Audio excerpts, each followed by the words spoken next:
Assalamualaikum warahmatullahi wabarakatuh.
Terus yang punya harta amal siapa? Allah. Karena Allah maha kaya, Allah maha mengayakan, Allah maha memberi rezeki. Pahami Bapak Ibu, Allah simpan pintu-pintu rezeki di bisnis, di niaga, bukan di kerja.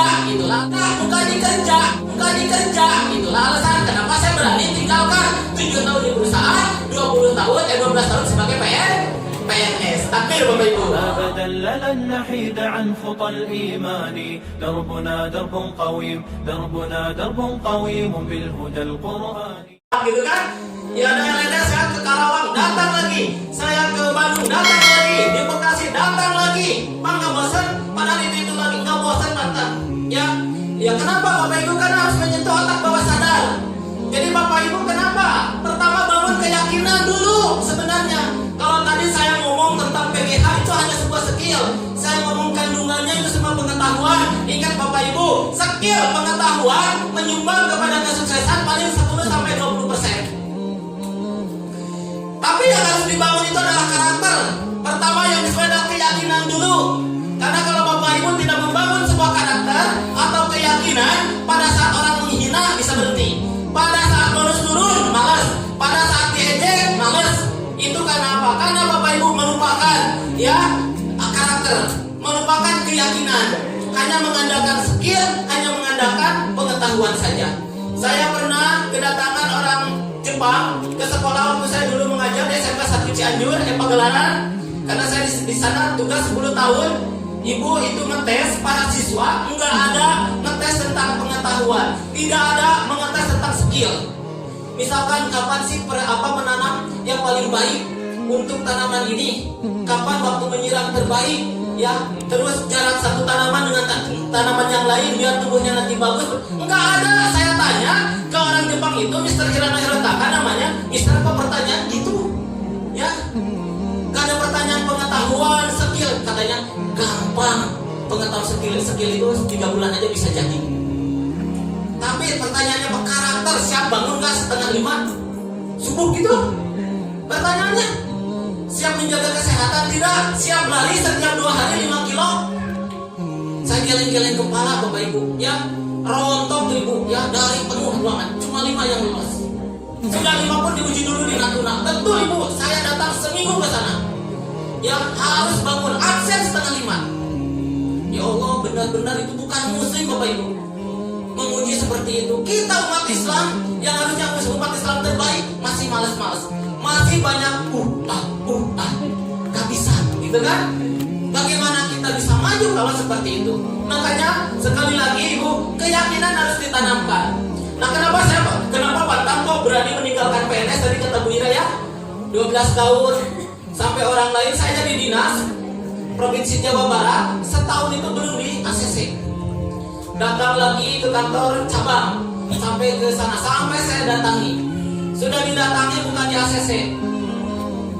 Bahasa Indonesia, bahasa Sunda. Indonesia ya kan? Kamu itu gimana sih? Orang lain ribuan jutaan mau jadi PNS, ini kok malah keluhan?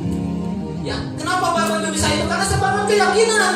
Karena saya yakin, saya diturunkan oleh Allah ke dunia, Bapak Ibu diciptakan oleh Allah. Ternyata salah satu tugas kita itu untuk berjuang, untuk berjihad. Saya baca ayat Al-Quran tentang berjuang berjihad. Secara fisik bekalnya cuma 2, amal dan ampun. Harta berarti harus banyak, tubuh harus sehat.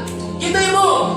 Terus yang punya harta amal siapa? Allah. Karena Allah maha kaya, Kan Allah mau memberi rezeki. Pahami Bapak Ibu, Allah simpan pintu-pintu rezeki di bisnis, di niaga, bukan di kerja. Itulah alasan kenapa saya berani tinggalkan 7 tahun di perusahaan, 12 tahun sebagai PNS. Takbir Bapak Ibu.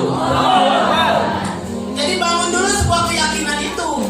Jadi bukan masalah nanti pas kita menawarkan produk HMI sudah kualitasnya dahsyat, ya, terus JR juga, ya, nanti di lapangan ada yang nolak, ada yang beli, itu bukan urusan kita. Urusan kita itu cuma ikhtiar, cuma berdoa. Urusan hasil ada urusan Allah.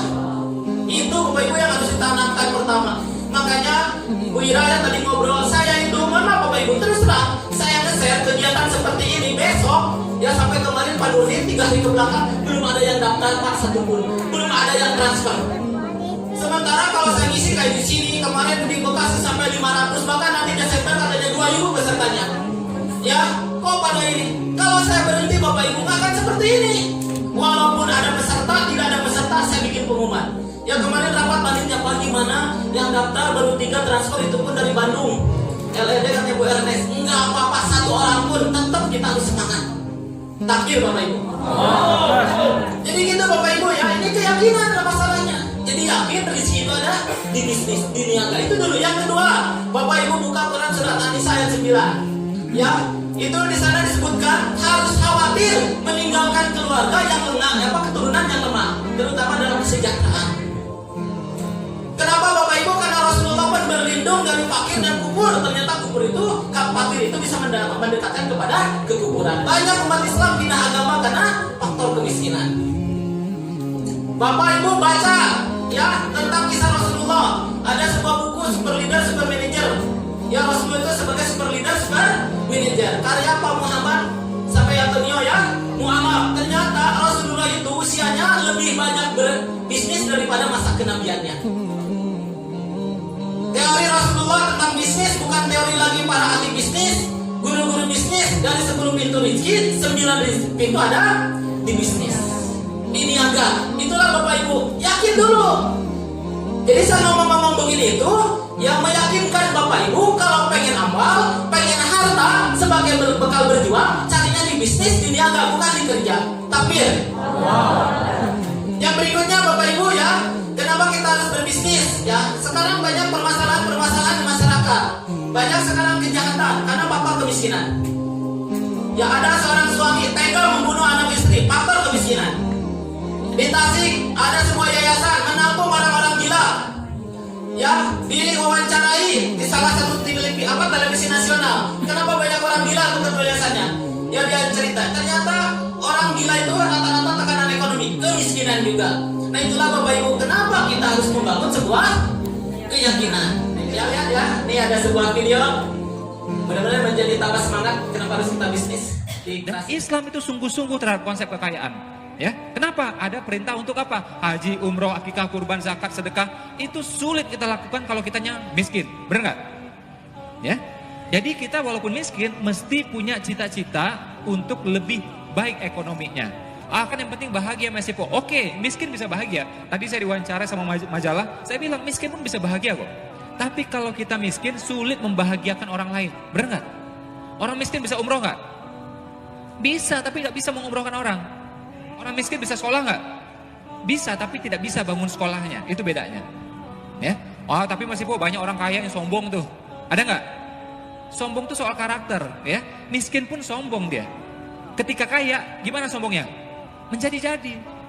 Ya. Jadi ketika miskin dia sombong, ketika kaya gimana? Makin sombong.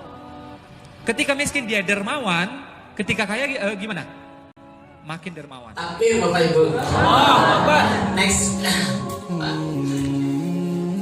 yang berikutnya Bapak Ibu ya, kenapa ya kita ini harus berbisnis? Sekarang eranya digital, eranya komputerisasi, eranya teknologi. Ya sekarang pengangguran semakin banyak. Pengangguran terbesar Bapak Ibu ternyata lulusan SMK. Ya kenapa? Karena setiap tahun banyak lulusan, ribuan jutaan lulusan cari kerja, lapangan pekerjaannya semakin sempit. Bukan hanya bersaing dengan sesama lulusan Bapak Ibu, kenapa sulitnya lapangan pekerjaan? Dengan mesin sekarang ini, dengan teknologi. Sekarang eranya padat modal, tenaga manusia tidak dipakai Bapak Ibu, diganti dengan mesin. Saya barusan masuk jalan tol, nggak ada orang yang nunggu tol Bapak Ibu, cukup dengan kartu. Pengangguran yang itu banyak di pekerjaan tol. Bapak Ibu, saya kalau lihat ya ada proyek-proyek perumahan, proyek-proyek jalan raya yang mencampurkan pasir, semen, bukan tenaga manusia, mesin namanya molen. Betul nggak Bapak Ibu? Waktu ke Eropa ya Bu Ira, pertanian sangat lagi subur-suburnya di sepanjang pergunungan Alpen, menghubungkan satu negara dengan negara lain. Saya tidak lihat yang namanya petani, kata gayut di bis yang saya tumpangi, yang ngiranya aja pesawat terbang. Betul Mas Adi ya? Iya. Terus waktu itu saya ke Pasir Kuda di Cianjur Selatan, di kampung banget, seorang guru namanya Pak Chef Dedi. Iya Pak, jangankan di Eropa, di sini aja di gunung sudah sulit lihat petani nyangkul di sawah, sudah diganti dengan traktor. Itulah kenapa kita harus berbisnis Bapak Ibu. Tenaga manusia sudah bersaing lagi, bukan sesama lulusan, tapi dengan mesin. Makanya Bapak Ibu didik anak-anak kita bukan untuk sebagai pekerja mulai sekarang, tapi sebagai seorang pebisnis. Takbir. Takbir Bapak Ibu. Semangat ya untuk mendidik anak-anak cucu kita menjadi seorang pebisnis seperti para sahabat. Takbir Bapak Ibu. Jadi ya, yang berikutnya Bapak Ibu ya, kenapa harus berbisnis? Saya dulu sering ngomong, sekarang pun di sekolah-sekolah, nanti tahun 2020 ke anak-anak SMK, kenapa kalian harus berbisnis? Karena pengangguran merajalela. Nanti tahun 2020 bakal banyak mobil gak ada supirnya. Waktu ke Roma ya, di Roma ya Pak Sani, Bira ya, naik kita bis yang tidak ada supirnya. Ya, di bandara. Ya bukan pakai jin. Ya, era diji. Ini lagi Bapak Ibu, kata dirjen. Dengar Ibu ya, Bapak Ibu, ini biar otak bawah sadarnya tembus. Saya harus berbisnis. Kata dirjen, guru dan tenaga kependidikan Kementerian Pendidikan Kebudayaan Nasional ngomong di hadapan para kepala sekolah SMK di Cianjur, kenapa sekarang ini anak-anak harus berwirausaha. Jam pelajaran wirausaha sekarang 6 jam kalau nggak salah. Ya, 12 jam, Masya Allah ini ada guru SMK ya. 24 jam. Kelas 11 itu 12, kelas 3-nya olahraga dihilangkan di rumah. Olahraga dihilangkan. Saya udah olahraga. Tepuk tangan dulu silakan. Ya. Jadi Bapak Ibu ya, sekarang eranya berbasis teknologi. Sekarang banyak teller bank tutup. Kenapa? Karena transaksinya pakai ATM, pakai mobile banking, pakai net banking. Di sebuah negara ada bank BSM, tutup Bapak Ibu. Ya, saya punya mitra Bu Nurjana di PDAM. Di PDAM itu ada teller bank yang mau bayar air ke teller bank. Iya Pak, di PDAM juga tellernya tutup. Kenapa Bu? Iya, bayarnya pakai ATM, di HP pakai net banking katanya. Betul nggak Bapak Ibu? Itulah sekarang eranya jadi digital. Apalagi Bapak Ibu, sekarang sebagian besar pekerjaan Toyota dilakukan oleh robot. Beribu-ribu anak-anak kita sekolah jurusan otomotif pengennya kerja di otaknya, bukan pebisnis otomotif. Ya, padahal yang ngecekin baut saja sekarang sudah pakai robot. Bahkan ada sekolah yang lebih mahal, kalau tidak salah lebih mahal dari sekolah kedokteran, yaitu sekolah pilot. Bayangkan Bapak Ibu, ini kata dirjen, tidak sedikit pilot yang menganggur karena pesawat sudah diprogram dengan komputer dari mulai bawah sampai berangkat. Takbir Bapak Ibu. Ya, Bapak Ibu.